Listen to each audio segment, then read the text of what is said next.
আপনার নাম? আমার নাম মিলন দেব। এটা কোন পঞ্চায়েত?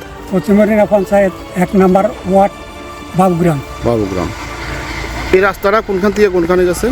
হরিণা বাজার হইতে বটতলি বাজার পর্যন্ত রোডটা গেছে। তারপর এইখান থেকে এই ব্রিজের সামনে থেকে? হ্যাঁ, ব্রিজের সামনে থেকে তারপর এখান দিয়ে ঢুকি, এখান দিয়ে ঢুকি 1 নম্বর সুইচ গেট পর্যন্ত গেছে। তারা কইছে 400 মিটার, আমি সঠিক জানি না, তারা 400 মিটার কইছে। 400 মিটার তো আমি মাপি না। ইঞ্জিনিয়ার তমন্নাথ দেব মাপি কি করছে না করছে। এটা কোন ব্লকের আন্ডারে কাজটা চলতেছে? এটা শাসন ব্লকের আন্ডারে কাজটা চলে। কতদিন হয়েছে এই কাজ ধরা হয়েছে? এই কাজ ধরা হয়েছে যা প্রায় 10 মাসের উপর। তো 10 মাসের উপরে, তখন মার্চের আগে কাজটা শেষ হতো, তখন কাজটা না করি অফ দিছি। তো আর এখান দিয়ে যে সাইডে করা ছিল কাজটা করে না ঠিক মতে। আর অক্ষণ অবস্থা এইখান দিয়ে এই জায়গাটা ভাঙি আরও রোডও লগে গেছি। অক্ষণ তারা আই এইখান দিয়ে কয়েকটা বস্তা দিয়ে কয় এটারে মেটেরিয়ালস করবো। পরে দেখা যাবে যে আরও ভাঙি, রোডটাও ভাঙি যাব। এই কাজটা করার অর্থ হইল মজবুত করে করার, কিন্তু করে না। আর এই যে তারা যে জালিটা পাইছে,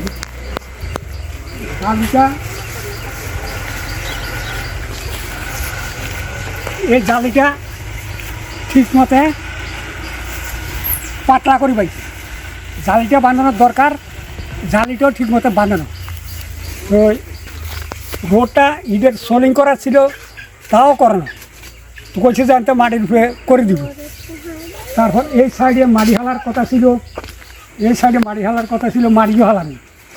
তাহলে এইখান দিয়ে গত এইভাবে করি এতটা কাজটা ইঞ্জিনিয়ার কি কাজ করার না করার জানি না। কচি সাইডে মাটি হালাই সোলিং করে বেলায় আনো, এই সাইডে ওয়াল দিয়ে বেলায় কচি ওয়াল দেন না। বৃষ্টি এলে একবার মাটি দিছে, দেখান গেছে জমিনে। এই অবস্থা চলছে রোড। এটা এই রাস্তা 400 মিটার রাস্তায় করা হয়েছে। 400 ফুটের রাস্তা অর্ধাধিক করাই। 400 মিটার? হ্যাঁ, 400 মিটার। 400 মিটারের মধ্যে 200 মিটার করছে কিনা জানি না।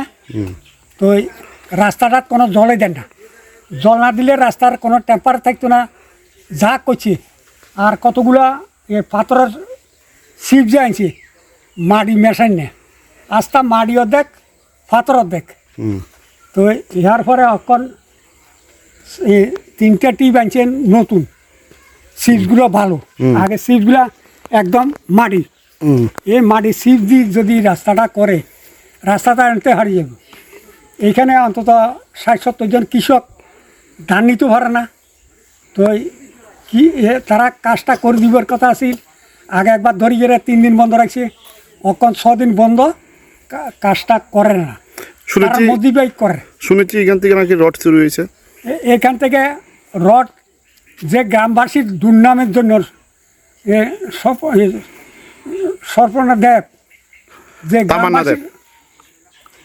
বদনামি রটার জন্য রডটা চুরিয়ে করছে। এখানে তো এক রডও চুরিয়ে না, এক সেমিটও চুরিয়ে না, এক পাথরও চুরিয়ে না।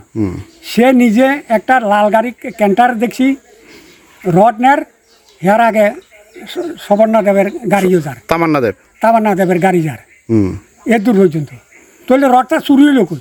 সেমিট চুরি, রড চুরি। আর এই যে সরকার যে কোটি কোটি টাকা দিতেছে জনসাধারণের স্বার্থে রাস্তা করিবার জন্য, তো জনসাধারণের সরকার টাকা দেয়, কিন্তু ইঞ্জিনিয়াররা এই কাজ করি সরকারের বদনামি কিনার।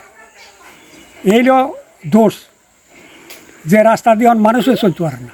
আপনারা এই এলাকাতে কতজন পরিবার আছেন এই রাস্তা দিয়ে চলাফেরা করেন? অন্তত 15 পরিবার। আর ওই যে ধান নে, এটা পূর্বরিনের মানুষ নে, গুয়াছানার মানুষ নে, ওই ইয়ার মানুষ নে, 3টা এলাকার মানুষের ধান লই যায়, ছাইলাচুরির মানুষও নেয়। আপনি কি একটা সময় তো এই পশ্চিম হরিণা গ্রাম পঞ্চায়েত প্রধান ছিলেন? আমি এই পশ্চিম হরিণা পঞ্চায়েতের 9-তে প্রধান ছিলাম, কিন্তু আমার সময় এইসব দুর্নীতি বা কালচার কোনোদিন দেখি না।